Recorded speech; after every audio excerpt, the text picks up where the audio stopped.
dan merupakan suatu kehormatan bisa menemui Bapak, Ibu, dan saudara-saudara sekalian yang ada di rumah. Di hari ini, pada ibadah Minggu Advent pertama, Gemindo Jemaat Salvator, adalah sangat spesial karena di hari Minggu ini kita akan melakukan talk show atau berbincang-bincang tentang firman Tuhan yang terambil dalam Injil Markus 13 ayat yang ke-24 sampai 37 dengan tema yang akan kita bahas kali ini berjudul Mempertahankan Iman Sampai Tuhan Yesus Datang.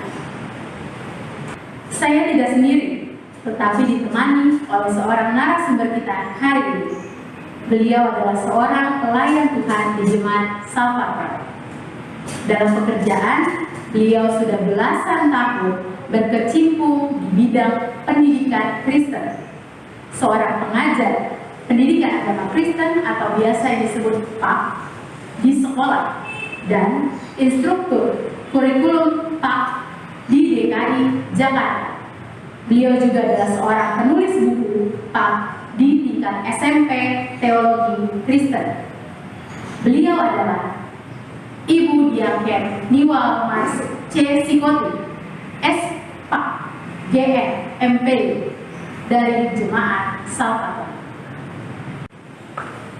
Saya yakin dan percaya bahwa Bapak, Ibu, dan saudara-saudara sekalian akan diberkati dengan berbincang-bincang pada hari ini.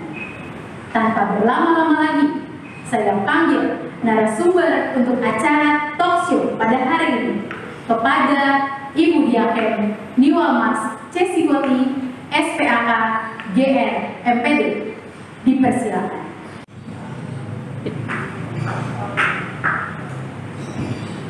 Silakan dulu Ibu, terima kasih. Halo Ibu. Halo. Apa kabar? Puji Tuhan baik. Gimana Ibu keadaannya saat pandemi seperti ini? Puji Tuhan sedang berjalan walaupun memang ada perubahan-perubahannya seperti yang bisa kita bekerja di tempat kerja di kantor. Kali ini semua kita lakukan di rumah, tapi puji Tuhan semuanya berjalan dengan lancar. Ya, puji Tuhan ya Ibu. Silakan Ibu menyapa para pemirsa yang ada di rumah. Baik, terima kasih. Shalom Bapak Ibu, saudara-saudari yang dikasihi Tuhan kita Yesus Kristus. Senang sekali rasanya saya kembali dijumpai Bapak Ibu di dalam ibadah Minggu di pagi hari ini. Harapan saya bahwa Bapak Ibu ada dalam keadaan yang sehat dan tetap kuat di dalam iman dan percaya kepada Tuhan Yesus. Terima kasih Ibu atas kedatangannya di acara talk show hari ini. Baik Bu, untuk lebih enaknya saya panggil apa ya? Ibu. Baik, Ibu Niwal melihat tema dan ayat firman Tuhan pada hari ini mengenai mempertahankan iman sampai Tuhan Yesus datang yang terambil dari Injil Markus 13 ayat yang ke-24 sampai 37 sungguh menarik untuk dibahas. Sebenarnya apa yang ingin Ibu sampaikan melalui tema ini? Terima kasih atas pertanyaannya. Sebelum kita membahas tentang tema kita pada hari ini, kita kembali kepada pembacaan kita yang terambil dari Markus pasal 13 ayat 24 hingga ayatnya yang ke-37, di mana pembacaan kita terdiri dari dua perikop. Yang pertama, kedatangan anak manusia, perumpamaan tentang pohon ara, dan yang kedua adalah nasihat supaya berjaga-jaga. Tuhan Yesus mengajarkan tentang kedatangan anak manusia dalam nas ini dengan intonasi yang berbeda. Jika sebelumnya di dalam Injil Markus, kedatangan sang anak manusia bermakna penghakiman yang mengerikan, yang menakutkan karena diberitakan bagi mereka yang belum percaya atau bagi yang menolak Yesus. Kini bacaan kita pada pagi hari ini, kedatangan sang anak manusia adalah sesuatu yang menjadi pengharapan yang dinanti-nantikan oleh orang percaya, oleh para pengikut Yesus. Suatu penantian yang begitu menyenangkan, yang begitu membahagiakan. Karena pada saat itu semua orang dari segala penjuru bumi akan dikumpulkan di suatu tempat, lalu dipisahkanlah orang-orang yang merupakan pilihan Allah dan orang-orang yang tidak akan masuk di dalam kerajaan surga. Tuhan Yesus mengajarkan kepada murid-muridnya untuk terus berjaga-jaga. Artinya adalah jangan sampai mereka sebagai pengikut Kristus masing-masing dalam keadaan yang lalai di dalam menjalankan tugas dan tanggung jawabnya yang telah dipercayakan kepadanya. Dengan melakukan tugas panggilan pelayanan dengan sungguh-sungguh, itu tandanya murid-murid tersebut juga sedang memenuhi perintah Tuhan untuk terus berjaga-jaga. Nah, Bapak Ibu, dari sini ada satu yang menjadi pertanyaan. Adakah saat ini orang Kristen sedang berjaga-jaga? Atau sebaliknya sedang terlena? Sedang sibuk oleh apapun yang ada dalam dunia ini? Hanya sibuk untuk mengurusi apapun yang ada dalam dunia ini, seolah-olah dunia ini adalah akhir dari segala sesuatunya. Ini menjadi pertanyaan untuk diri pribadi kita masing-masing. Jadi berjaga-jaga, bukan mencari-cari tahu secara perhitungan spekulatif kapan Yesus datang, karena sesungguhnya Tuhan Yesus sudah menjelaskan, menegaskan bahwa mengenai kedatangan Tuhan Yesus yang kedua kali, seorang pun tidak ada yang tahu dan tidak perlu tahu, karena rahasia besar itu hanya Tuhan yang tahu. Terima kasih Bu untuk pertanyaan selanjutnya. Kenapa di dalam bacaan firman Tuhan hari ini Tuhan Yesus mengambil perumpamaan pohon ara dalam menanti kedatangannya untuk kedua kali? Baik, terima kasih. Pertanyaan yang sangat menarik untuk dibahas bersama. Ya, pohon ara memang sering ditanam di kebun anggur di Timur Tengah. Bahkan di dalam perjalanan Tuhan Yesus, perjalanan pelayanannya bersama dengan murid-muridnya, paling sering ditemui adalah pohon ara. Perumpamaan tentang pohon ara dipakai karena merupakan lambang umum untuk umat Israel.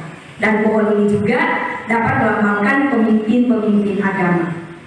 Tetapi apapun itu maknanya, perumpamaan ini mencerminkan tawaran atau ajakan terakhir Tuhan Yesus kepada murid-muridnya, kepada semua pengikutnya untuk bertobat. Unik sekali, Tuhan Yesus adalah seorang pengamat alam yang tajam. Pengajarannya menyentuh lingkungan di sekelilingnya dan juga pendengarnya. Tidak terkecuali perumpamaan-perumpamaan yang diberikan beberapa kali menyentuh kehidupan petani, kehidupan nelayan, bahkan para gembala. Pendengar Yesus hidup lebih dekat dengan alam daripada kita yang ada pada saat ini, sehingga mereka tidak mengalami kesulitan memahami pesan yang ingin disampaikannya. Pada zaman Injil, pohon ara adalah pohon yang sudah umum di seluruh Israel, khususnya di dekat Yerusalem di mana terletak rumah pohon ara. Di Israel, perkataan yang sangat dikenal dipakai untuk menyatakan pemerintahan Raja Salomo yang penuh dengan kedamaian dan kemakmuran adalah tiap-tiap orang hidup dengan aman di bawah pohon anggur dan pohon ara. Kalau pohon ara, ranting-rantingnya mulai melembut. Di dalam pembacaan kita sangat jelas dikatakan bahwa kalau pohon ara ranting-rantingnya sudah mulai melembut dan bertunas, artinya musim panas akan segera tiba. Demikian halnya anak manusia, jika sudah ada tanda-tanda, maka waktunya akan segera terjadi. Dia akan segera datang. Jika pohon ara tidak berbuah, Yesus pernah mengatakan ditebang saja lalu dibuang ke dalam api. Termasuk juga dengan pohon-pohon yang lainnya. Apabila pada musimnya yang harusnya pohon tersebut menghasilkan buah, tetapi malah tidak berbuah, memang selayaknya dipotong dan kemudian dibakar. Nah, Bapak Ibu sekalian, demikian juga dalam kehidupan kita. Apabila nanti saat kedatangan Tuhan Yesus yang kedua kalinya, kita sebagai orang-orang yang percaya didapatinya sedang tidak berbuah, tidak menghasilkan buah, maka kita yang tidak menghasilkan buah tersebut akan dibuang ke dalam perapian yang menyala-nyala sampai selama-lamanya. Wah, mengerikan ya Bu.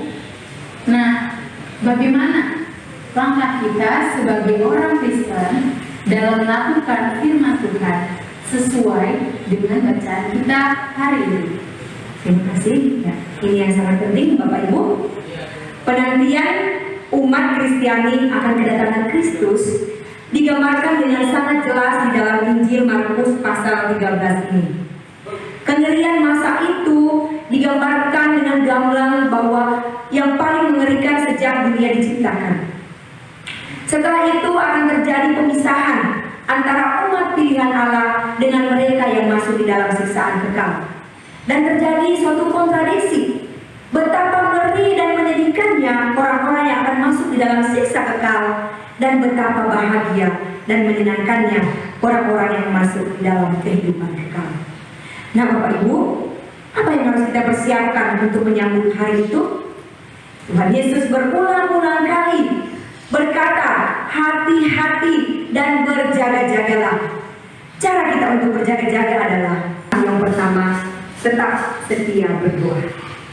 Kita tahu bahwa doa adalah kesempatan kita untuk bisa berkomunikasi langsung dengan Tuhan.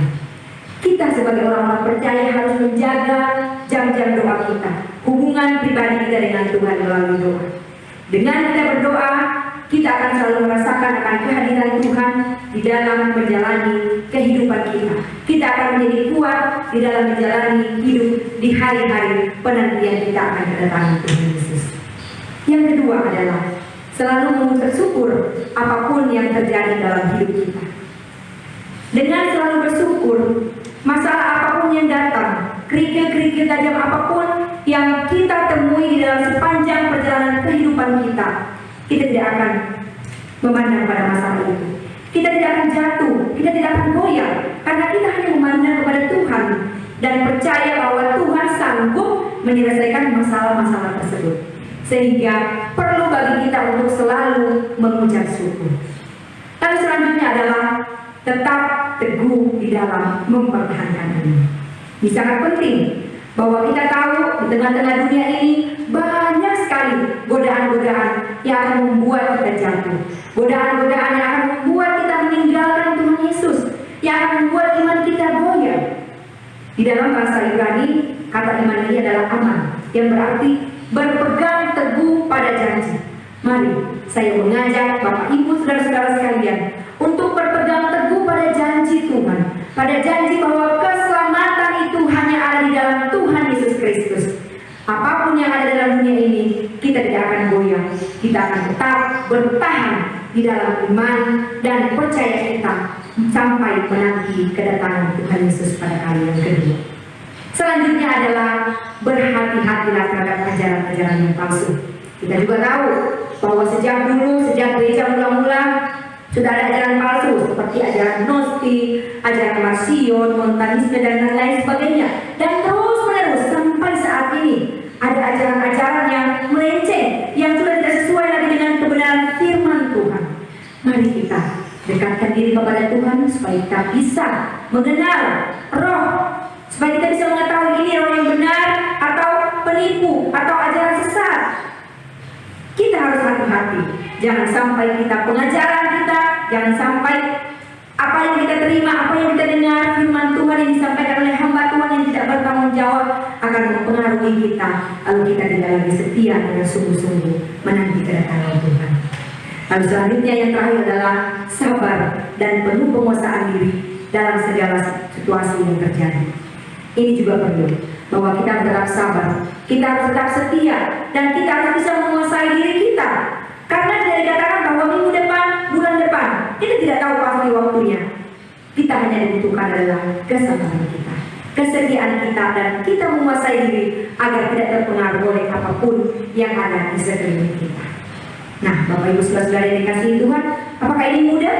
Tentu tidak, karena kedagingan kita yang lemah dan iblis selalu setia mengamat-amati kita dan menanti kelengahan kita, serta bersiap-siap menyerang supaya hidup kita itu menjauh dari Tuhan dan kita tidak lagi setia di dalam menanti kedatangan Tuhan Yesus yang kedua kali.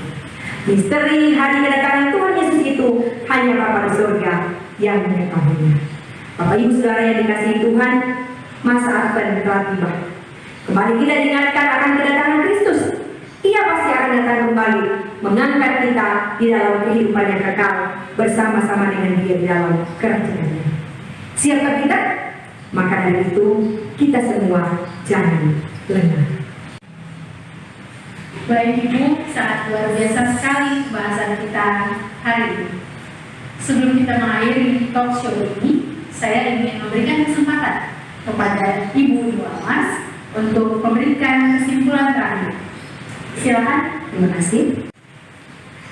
Hidup yang hati-hati dan berjaga-jaga ini adalah sikap memelihara hidup tetap sigap dan waspada mengantisipasi apa yang akan terjadi. Hidup ini harus selalu dijalani dengan berhati-hati dan penuh kewaspadaan. Kehidupan sekarang mengharuskan kewaspadaan yang terus-menerus. Kehidupan sekarang harus dijalani dengan sikap tanggap. Berjaga-jaga adalah sikap yang tidak tidur semalam suntuk, selalu berwas-was dan bersikap menunggu dengan setia. Keadaan yang berjaga-jaga dalam setiap saat sangat diperlukan, sebab seseorang tidak mengetahui kapan rangkaian peristiwa akan menimpa seseorang. Jadi, orang yang berhati-hati dan berjaga-jaga adalah seorang yang bijaksana yang berusaha mengantisipasi apapun yang akan terjadi kelak. Sebagai contoh, sikap berhati-hati dan berjaga-jaga sama seperti seorang tuan rumah yang hendak bepergian. Ketika dia hendak bepergian, dia mempercayakan orang-orang pilihannya, orang-orang kepercayaannya untuk menjaga rumahnya dan seisi rumahnya. Karena terlalu hati-hati, terlalu berjaga-jaga tuan rumah ini, dia juga menempatkan orang-orang khusus untuk berada di depan pintu rumahnya. Sebagai hamba yang ditinggalkan harus terus berjaga-jaga. Kata kerja, berjaga-jaga ini artinya terjaga dan terus terjaga. Hamba yang setia ini harus terus waspada dan tidak boleh tertidur atau mengantuk sekalipun. Sebuah peristiwa bisa saja terjadi secara tiba-tiba saat mereka tertidur, sehingga mereka harus siap sedia. Dan ketika tuan rumah pulang tanpa diketahui secara pasti, mereka didapati dalam keadaan sedang terjaga. Kapan waktunya seorang penjaga tidak mempersoalkan. Yang terpenting adalah kedapatan berjaga-jaga dengan sikap siaga. Sikap berjaga-jaga dengan tidak mengenal lelah. Entah waktunya menjelang malam, tengah malam, larut malam, atau pagi-pagi buta, penjaga tidak boleh terlelap. Banyak orang yang selalu tidak siap menyongsong suatu kejadian yang terjadi secara mendesak atau mendadak.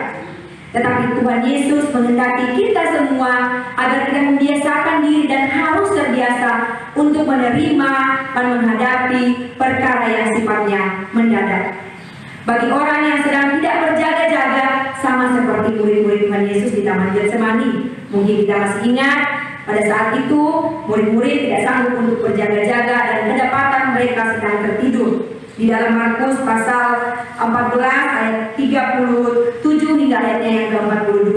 Tuhan Yesus berkata bahwa Simon, sedang tidurkah engkau? Tidakkah engkau sanggup berjaga-jaga 1 jam? Berjaga-jagalah dan berdoalah, supaya kamu jangan jatuh ke dalam pencobaan. Roh memang penurut, tetapi daging lemah. Orang yang berjaga-jaga dan melihat tanda-tanda kerajaan Allah itu dan tidak akan terperanjat. Apa yang diajarkan oleh Tuhan Yesus bagi murid-muridnya untuk berjaga-jaga juga berlaku bagi kita sampai pada saat ini. Seruan Yesus tentang hati-hatilah dan berjaga-jagalah sama dengan ungkapan waspadalah, waspadalah. Seruan Yesus yang sederhana namun keras ini mengingatkan kita agar kita selalu bersiap siaga terhadap kemungkinan datangnya akhir zaman. Seruan ini sebenarnya merupakan bagian penutup dari khotbah panjang Yesus di dalam pasal 13 ayat 1 sampai 37 tentang akhir zaman. Di situ Yesus berpesan, hati-hatilah dan berjaga-jagalah. Adalah suatu rangkaian dari ayat 1 sampai 32 yang di sana di ayat 1 dan 2 dikatakan bait Allah akan diruntuhkan. Lalu selanjutnya permulaan penderitaan ayat 3 sampai ayatnya yang ke-12. Lalu selanjutnya siksaan berat dan Mesias palsu ayat 14 sampai ayatnya yang ke-23. Dan kemudian kedatangan anak manusia, perumpamaan tentang pohon ara ayat 24 hingga ayatnya yang ke-32. Dan setelah itu barulah Yesus memberikan nasihat supaya murid-muridnya itu berjaga-jaga. Yesus tidak menyampaikan dengan pasti kapan tanggal, bulan, dan tahun dia akan datang, tetapi hanya menyampaikan gambaran-gambaran bila mana hari itu tiba. Saya andaikan seperti ini, jika ujian akan tiba di sekolah, saya tidak pernah memberikan bocoran soal kepada siswa-siswi, tapi yang saya berikan adalah kisi-kisinya. Nah, sama dengan itu juga, Tuhan tidak pernah memberikan kepada kita kapan waktunya yang tepat, tetapi Dia akan memberikan kita gambarannya. Kita tidak akan pernah mengetahui kapan sesungguhnya Yesus itu datang di dalam kemuliaannya. Karena itu, sikap dan perilaku berjaga-jaga yang diperlukan oleh kita semua, yaitu berjaga-jaga serta waspada. Berbagai kejutan akan terjadi kepada kita. Untuk dapat berjaga-jaga, maka perlu memelihara iman, bersekutu dengan Tuhan di dalam doa. Sementara kita tetap waspada dan berjaga-jaga, baiklah masing-masing kita melaksanakan tugas panggilan yang diberikan oleh Allah kepada kita. Sebab setiap orang yang kedapatan berjaga-jaga dan yang kedapatan rajin di dalam melaksanakan pekerjaan secara baik, tekun, tulus, ikhlas, bertanggung jawab, itu yang disebut dengan hamba yang setia. Puji Tuhan, saya sangat diberkati dengan talk show pada hari ini. Saya yakin semua jemaat dan pemirsa di rumah yang menyaksikan acara talk show kita pada hari ini juga merasakannya. Saya ucapkan terima kasih banyak atas kehadiran dan penjelasan dari Ibu Dua dalam acara talk show di Gemindo Jemaat Salvator hari ini. Kiranya Tuhan Yesus memberkati dalam segala usaha, pelayanan, dan keluarga Ibu Dua. Amin. Amin. Bapak Ibu, saudara-saudara terkasih di dalam Tuhan Yesus Kristus, kedatangan Tuhan Yesus yang kedua kali tidak ditentukan atau tidak diketahui oleh siapapun yang ada di dunia ini. Hanya Bapa di surga yang mengetahuinya. Tugas kita hanya menanti dengan sabar kedatangannya sambil berjaga-jaga dan mempertahankan iman kita agar kita bisa menyaksikan kedatangannya.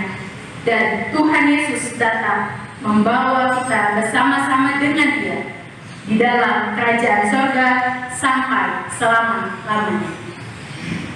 Demikianlah acara talk show pada hari ini di Gemindo Jemaat Salvator. Kiranya bisa memberkati Bapak, Ibu, dan saudara-saudara sekalian yang menyaksikannya. Tuhan Yesus memberkati kita semua berlimpah-limpah, dan mari kita akhiri acara talk show hari ini dengan berdoa. Mari kita bersatu dalam doa. Bapa di surga, kami mengucap syukur kepadamu kalau hari ini kami telah mendengarkan firman-Mu lewat acara talk show hari ini. Dan kiranya kami boleh melakukan dalam kehidupan kami hari lepas hari. Dalam nama Tuhan Yesus, kami sudah berdoa. Amin.